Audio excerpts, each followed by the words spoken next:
possa ouvir o som, ouça a voz do alto a me dizer: ser valente.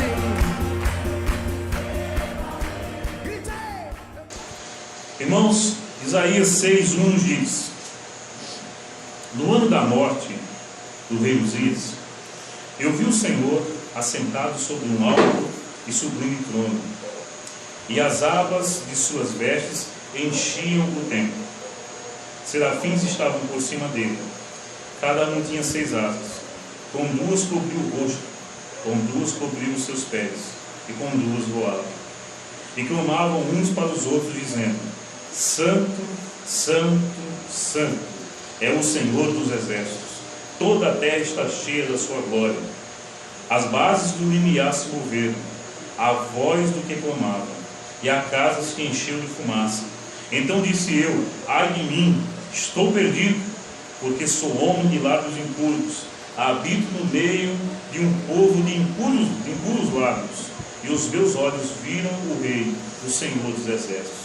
Então um dos serafins voou para mim, trazendo na sua mão uma brasa viva, que tirara do altar com antenares. Com a brasa tocou a minha boca e disse: eis que ela tocou os teus lábios, a tua iniquidade foi tirada, e perdoado o teu pecado. Depois disto ouvi a voz do Senhor que dizia: a quem enviarei e quem há de ir por nós? Disse eu: eis-me aqui, envia-me a mim. Então disse ele: vai e diz a este povo: ouvi, ouvi e não entendais, vede, vede, mas não percebais. Torna insensível o coração deste povo, endurece-lhes os ouvidos e fecha-lhe os olhos, para que não venham ele a ver com os olhos, a ouvir com os ouvidos, e entender com o coração, e se converta e seja salvo. Então disse eu: até quando, Senhor? Ele respondeu: até que sejam desoladas as cidades e fiquem sem habitantes, as casas fiquem sem moradores, e a terra seja de todo assolada. E o Senhor afaste dela os homens, e no meio da terra seja grande o desamparo.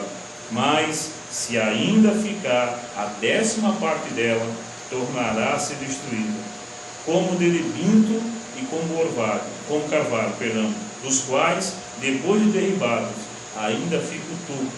Assim, a santa semente é o seu topo.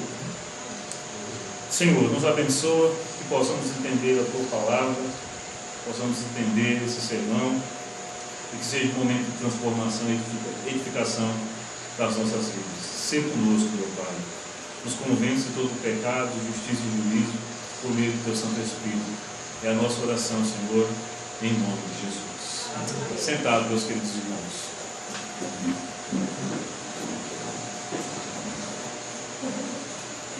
Meus irmãos, o texto de Isaías, capítulo 6, podemos dizer que é um dos textos mais conhecidos de toda a Bíblia. É o famoso texto que fala a respeito da visão do profeta Isaías, vendo o Senhor assentado no alto e sublime trono. Meus irmãos, mas o interessante de tudo é o contexto dessa passagem. O versículo 1 começa dizendo que no ano da morte do rei Uzias. Uzias, ele está na lista dos reis e daqueles reis do povo de Deus que fez parte daquele grupo que buscou ao Senhor. Uzias não foi um rei mau. Uzias foi um rei que buscou ao Senhor, tanto que ele reinou cerca de 50 anos diante do povo de Deus. Reinou ali e o Senhor o abençoou. O povo de Israel, ele subiu ao trono cerca de 16 anos de idade, e nesses 50 anos que reinou, Deus abençoou o povo. Deus abençoou porque ele buscou seguir a voz do Senhor, buscou a sabedoria de Deus, e portanto o Senhor abençoou o povo financeiramente, o Senhor abençoou o povo no que diz respeito à segurança, questões de guerras. O Senhor deu uma prosperidade naquele reinado ao povo de Israel. Meus irmãos, o interessante é que Uzias, mesmo sendo um homem que ouviu a voz de Deus, chegou a um determinado momento de sua vida que ele quis adentrar o templo do Senhor, e ele quis ali a acender incenso, se eu não me engano, né? Isso mesmo, acender incenso diante do Senhor. E só quem podia fazer isso, meus queridos irmãos, eram os sacerdotes. Eles não tinham o direito de fazê-lo, mas ele foi. Os sacerdotes, ao ver que Uzias ia adentrar um lugar que ele não podia, porque ele não fazia parte da tribo de Levi, não fazia parte da descendência de Arão, que poderia servir no templo, então eles tentam impedir ali o rei de entrar, mas mesmo assim ele vai e insiste e entra. A Bíblia diz que ele entrou numa área que não podia, um lugar santo ao Senhor. E o que aconteceu foi que o Senhor tocou na testa de Uzias e colocou na vida daquele homem uma lepra profunda, uma doença na pele. Os irmãos sabem muito bem o que é a lepra. E aquele homem, como dizia a lei de Moisés, teve de se afastar do seu reinado, porque agora era leproso. Como leproso, ele tinha que se afastar da sociedade, conforme determinava a lei de Moisés. Meus irmãos, aqui a gente já tem um ensinamento grandioso. Nós não podemos ir além daquilo que Deus nos manda. Talvez o problema de muito sofrimento que eu e você estamos passando hoje é porque nós estamos indo além daquilo que Deus permitiu, ou indo além daquilo que Deus orienta na palavra. Muitas vezes nós fazemos as coisas, queridos irmãos, sem consultar a Deus. Uzias não precisava consultar um profeta, porque a lei dizia bem claro, só quem poderia fazer aquilo eram os sacerdotes. Eram os sacerdotes, ele não era sacerdote. Meus irmãos, e muitas vezes nós temos a mania de tomar o lugar, de querer, estar no lugar onde o Senhor não nos colocou. Graças a Deus não é o nosso caso, mas nós sabemos de muitas congregações onde os obreiros tentam derrubar o diácono para ser diácono, os diáconos tentam derrubar o pastor novo que assumiu a igreja para que eles possam ser um pastor no lugar deles, o outro que briga com o outro irmão para ser responsável da igreja, e assim por diante. Meus irmãos, no mundo também é assim, e Jesus falou que isso é um erro. Você lembra quando estavam ali discutindo os discípulos, quem vai sentar à direita, quem vai sentar à esquerda, quem vai ser maior? Jesus falou, vocês estão tudo errado, que o mundo é assim. Quem quiser ser o maior, que seja o menor, ou seja, quem quiser ser o maior, que sirva aos outros, porque aquele que mais servir, esse é que é o maior. E meus irmãos, isso a Bíblia chama de sabedoria de Deus, porque a sabedoria de Deus para os homens é loucura. E quando nós ouvimos essas coisas, para o homem carnal, o homem que não entregou sua vida a Deus, isso é loucura. Mas para aqueles que um dia entregaram sua vida a Cristo Jesus, isso é a sabedoria de Deus, conforme Paulo diz, não só sabedoria, mas o poder de Deus, porque isso é o Evangelho. E meus irmãos, que aprendamos nunca ir além daquilo que Deus nos permitiu. Muitos hoje estão pegando a palavra de Deus, indo além dela, além do que está escrito, indo além da letra. Isso é um erro, nós não podemos ir. Nós temos que ficar com aquilo que já nos foi revelado, com aquilo que as Escrituras nos ensinam. Nós temos que seguir a palavra de Deus, seguir a Deus com aquilo que Ele já nos revelou. Meus irmãos, imagine agora, o povo de Israel estava feliz, um bom rei, governando o seu povo, governando Judá, as coisas indo bem, prosperidade, segurança, tudo caminhando perfeitamente. De repente o rei morre, porque aí o Espírito diz, no ano da morte do rei Uzias. Muitas pessoas confiavam no rei Uzias. O rei Uzias morrendo, iria assumir agora um dos seus filhos. E um dos seus filhos assumindo, vocês sabem disso, naquele tempo era assim, o rei tinha muito poder. E se fosse um rei mau, o povo iria o quê? Sofrer. Se fosse um rei bom, o povo seria abençoado. E meus irmãos, agora vai assumir um novo rei. E esse novo rei poderá ser um rei mau. E imagine a angústia dos comerciantes. Imagine a angústia daquele povo. Será que será um rei mau como os reis de Israel? Será que vai ser um rei que vai ir de encontro daquilo que o Senhor ensina? Será que vai ser um rei que vai trazer a violência, a guerra para o seu povo? Meus irmãos, muitas vezes nós estamos assim também. Nós estamos até no meio do povo de Deus, mas nós estamos confiando no homem. Meus irmãos, a prova disso, e quando eu falo confiar no homem, não significa apenas confiar no seu vizinho. Quando eu digo seu vizinho, no seu irmão, no pastor, no diácono, no obreiro. Mas muitas vezes nós confiamos em nós mesmos.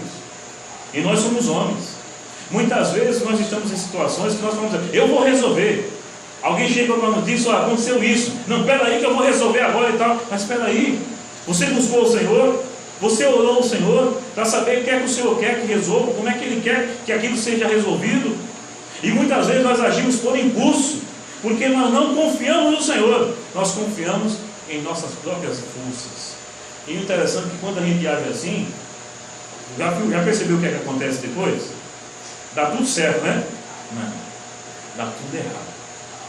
Se a coisa estava ruim, geralmente fica pior, porque nós estamos agindo de maneira errada, de maneira equivocada, porque muitas vezes nós estamos confiando no homem.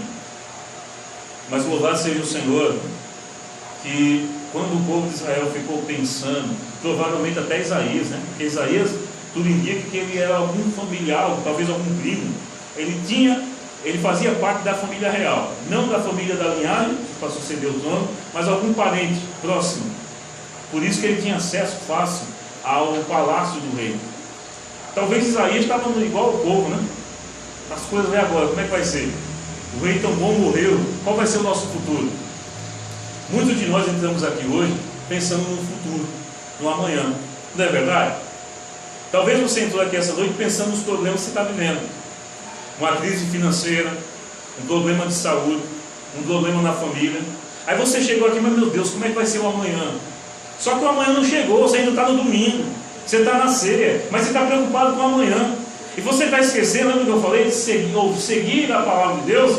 E Jesus nos orienta, dizendo o seguinte, cada dia tem o seu mal, então descansa no Senhor, confie em Deus, não se preocupe com o amanhã no sentido de se angustiar, porque cada dia tem o seu mal. Se o pai que alimenta as aves, que não trabalham, se o pai que cuida da natureza, se o pai dá os lírios do campo, as flores que não trabalham para ter a sua beleza, e que no outro dia, hoje está bonita, amanhã aparece angústia, quanto mais vocês, que são filhos do Altíssimo. Deus não cuidará de nós, meus irmãos, cuidará. Na verdade, eu não vou nem dizer que Deus cuidará. Deus está cuidando, mesmo apesar da sua falta de crença, mesmo apesar da sua incredulidade, mesmo apesar da sua infidelidade. Deus tem cuidado de você. A prova disso que o apóstolo Paulo diz, que até o nosso respirar, quem nos dá é Deus. Aleluia. Você está respirando aí? Eu estou respirando. Se Deus quiser tirar de mim o fôlego da vida, eu vou morrer aqui agora. Ele não fez, eu estou aqui vivo ainda. É porque Ele tem cuidado de mim, como tem cuidado de você, meu irmão. Apesar de você não merece, mas Ele tem cuidado. Meus irmãos, tudo o que acontece está na mão desse poderoso Deus. Por quê? Uzias era um bom rei? Era. Mas ele tinha como cuidar do amanhã? Não. O dia que a morte chegou para ele, ele foi. Meus irmãos, mais interessante é o que o restante do verso 1 diz. O povo está pensando isso. Como é que vai ser meu futuro? Isaías diz, no ano da morte do rei Uzias, eu vi o Senhor. Ele viu o Senhor aonde? Assentado sobre um alto e sublime trono. Quem senta no trono é quem, meus irmãos? Quem é que senta no trono? É o empregado? É o escravo? Não, é um rei. O rei, o homem, morreu. Mas o Senhor está mostrando para Isaías e para o povo de Judá, o povo de Israel, que o Rei Eterno nunca saiu do seu trono e nunca deixará de sair, porque Ele vive para todo sempre e Ele está assentado num alto e sublime trono. Louvado seja Deus! Se Ele está no trono, meus irmãos, quem poderá ir contra o povo de Deus? Vamos perseguir, lutas virão, mas maior é o que está conosco, meus irmãos. Maior é o que está conosco. Para muitos, o nosso Senhor perdeu na cruz, mas nós sabemos que ao terceiro dia Ele venceu, porque a morte não pôde segurar Jesus no sepulcro. Ele ressuscitou e Ele vive. Ele está desde Deus Pai e vive para todo sempre.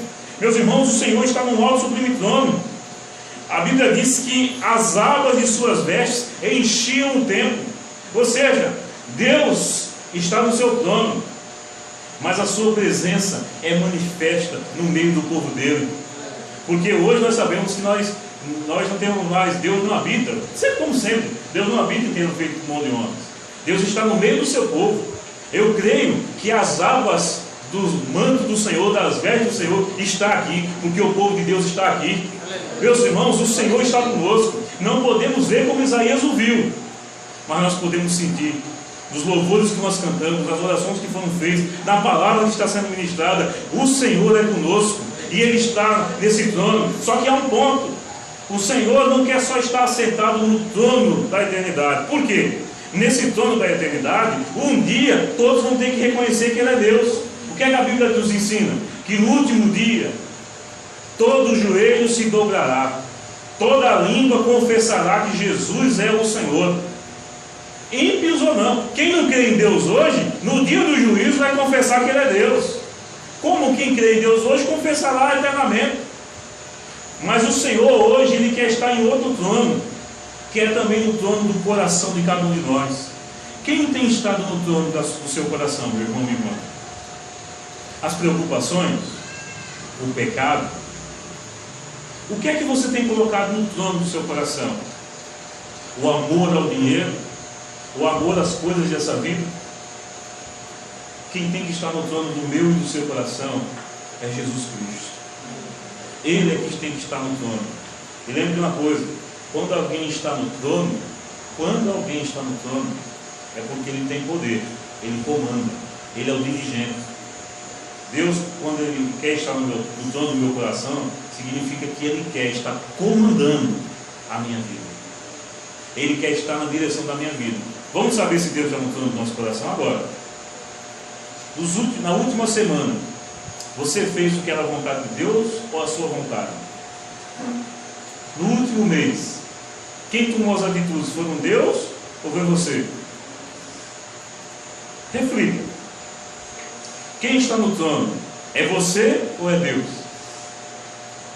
Eu acredito que muitos de nós, quem está no trono somos nós. E por isso nós estamos em lutas. Quando eu digo estar em luta, com Deus a gente também enfrenta a luta. Mas quando Deus está no trono, Ele nos promete vitória. Ele promete que estará cuidando de nós. Quando sou eu que estou no trono, eu fico angustiado com o amanhã. Eu fico depressivo com o amanhã. Porque eu fico pensando, como é que eu vou resolver isso? Eu não confio no Senhor. Ele precisa estar no trono do meu coração. Isaías diz ainda: serafins estavam por cima dele. Cada um tinha 6 asas, com 2 cobriam o rosto, com 2 cobriam os seus pés e com 2 voavam. Representa a reverência diante do Senhor. Meus irmãos, os irmãos creem que Deus está aqui? Amém. Os irmãos creem que Jesus está no nosso meio? Aleluia. Mas como é que você tem estado no culto a Deus? Você tem estado reverentemente? Se os serafins não ousavam olhar para Deus, quanto mais nós? A prova tanto que Isaías diz o quê? Ai de mim, porque eu sou um pecador e habito no meio de uma geração corrupta, perversa. Meus irmãos, para estar perto de Deus tem que haver santidade. Nós temos que buscar ter uma vida santa. E há um problema terrível muitas vezes no nosso coração, na nossa vida, é que nós queremos mesclar 2 coisas. Tem aquele bolinho mesclado? Vocês já comeram? Quem já comeu bolinho mesclado? Eu já comi. Que é chocolate e baunilha, né? Quando você corta lá, tá os 2 lá separadozinhos, mas estão juntos ao mesmo tempo, né? A vida cristã não é assim. Eu não posso misturar santidade com pecado. Hoje de manhã os irmãos que estavam aqui leram o texto, lembram do texto. Se os teus olhos são trevas, todo o seu corpo será o quê? Trevas. Mas se os teus olhos veem luz, forem luz, todo o teu corpo será o quê? Luz. Porque ninguém é Jesus escondido, pode servir a 2 senhores. Meus irmãos, a gente pode ter nesse mesmo lugar luz e trevas ao mesmo tempo? Não. Ou eu tenho a luz aqui, ou eu apago a luz e fica a treva. Na vida cristã é assim. Ou nós nos dedicamos a Deus, ou nós não nos dedicamos. Meus irmãos, o ponto que eu quero deixar aqui para vocês é: nós estamos em um país que está em crise. crise moral, crise financeira, crise na família. O nosso país é um país em crise. O nosso país não está como Israel, está tudo bem. Nós estamos em crise. Talvez essa crise nos traz preocupações para amanhã. Se eu vou ganhar dinheiro amanhã, se eu vou estar empregado amanhã, se eu vou estar com saúde, e se eu adoecer, o São Vicente não vai me ajudar, porque lá não tem estrutura e tal, vou ter que ir para o HGR em Maceió, ficar num corredor. Acaba não está nem doente, mas já fica pensando nisso, certo? E assim a gente vai pensando, vai tendo as preocupações. Mas, meus irmãos, o Senhor cuidará de nós. O texto aqui diz que o Senhor ia trazer um juízo em cima do povo de Israel. Mas o Senhor estaria cuidando daquele que se dispôs a ir e segui-lo. A mesma palavra que o Senhor disse a Isaías, Deus diz hoje para mim e para você. O que é que ele falou? Se irmãos estão lembrados? Verso 8. Depois disto ouvi a voz do Senhor que dizia: a quem enviarei e quem há de ir por nós? O Senhor quer que vamos. O Senhor quer que a gente vá por Ele anunciar o Evangelho, porque a parte do Senhor já foi feita. Ele enviou Jesus, e Jesus anunciou o Evangelho, morreu na cruz e ressuscitou. Ele quer que nós possamos fazer como Isaías, que possamos ir. Isaías estava em pecado, o Senhor pegou lá, o anjo pegou a tenagem, não foi? Com a tenagem pegou a brasa, ali está representando, meus irmãos, aquilo que pode purificar o nosso pecado. O que é que pode purificar os nossos pecados? O sangue de Jesus. Nós somos remidos e lavados pelo sangue do Cordeiro. Mas a questão é, meus irmãos, quem irá por nós? Você está disposto hoje a fazer como Isaías disse: eis-me aqui, envia-me a mim? O Senhor não vai mandar ninguém aqui para o sertão, para o Piauí, para a África, não. O Senhor vai mandar você ir para a sua família, para a sua rua, para o seu bairro. Que às vezes a gente pensa que Deus vai mandar a gente para muito longe. Está pertinho. Nós temos que ir. Quando nós falamos como Isaías, eis-me aqui, envia-me a mim, isso aqui é mais profundo do que muitas vezes nós lemos aqui. Isaías está dizendo o seguinte ao Senhor: Senhor, a vida que eu tenho não é minha, ela pertence ao Senhor. Faça de mim o que tu queres. A pergunta que eu faço encerra a minha exposição, meu sermão agora. Você está disposto a que Deus faça da sua vida o que Ele quer?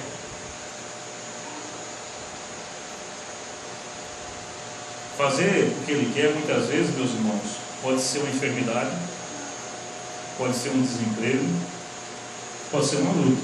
Porque a gente acha que Deus só pode, muitas vezes, nos abençoar. Deus abençoa? Abençoa. Mas muitas vezes Deus Ele permite situações na nossa vida para que a gente cresça. Não precisa responder não. Vou fazer uma pergunta aqui. Não precisa responder não. Quem de nós aqui não está passando dificuldades e lutas? Acredito que todos nós. Se eu perguntasse aqui a cada um de vocês qual é a sua luta, qual é a sua dificuldade, o que é que você quer que Deus faça, cada um que ia contar a sua dificuldade. Uns iam passar 1 hora contando, outros iam passar 1 ano contando tudo que está sofrendo. Meus irmãos, entenda uma coisa: talvez essa luta que você está vivendo hoje é para você crescer, você mudar a sua postura dentro de Deus e voltar-se a Ele como Isaías voltou. Eis-me aqui, envia-me a mim. Deus quer ouvir isso do seu povo. Se você quer ser abençoado, se você quer ser uma bênção nas mãos do Senhor, entregue a sua vida sem reservas, por completo ao Senhor, e Ele cuidará de você. Eu vi o Senhor no alto e sublime trono. Tudo o que acontece de bom e de ruim na minha e na sua vida está sob o comando de Deus. E se eu confiar nele, entregar minha vida a Ele, Ele vai cuidar de mim. Ele vai cuidar de mim, porque Ele é o Todo-Poderoso. O que está no mundo aí, e muitos estão confiando nele, está chegando o carnaval aí, muitos vão confiar nele, no diabo, em Satanás. na falsa religião. E o destino dessas pessoas será a condenação. Mas nós, se confiarmos no Senhor, o Senhor cuidará de nós. Não há enfermidade que Deus não possa curar. Não há desemprego que Deus não possa abençoar. Meus irmãos, não há problema, coração duro na família que Deus não possa quebrar. Deus é o Todo-Poderoso. O nosso papel só é um: confiar. Senhor, eis-me aqui, envia-me a mim. Se o fizermos, Deus cuidará de nós. Que essa noite você possa confiar no Senhor, confiar naquilo que Jesus fez na cruz por você, e Ele cuidará e abençoará você. Afinal, o nosso Senhor não saiu do trono, Ele estará no trono e reina agora e para todo o sempre.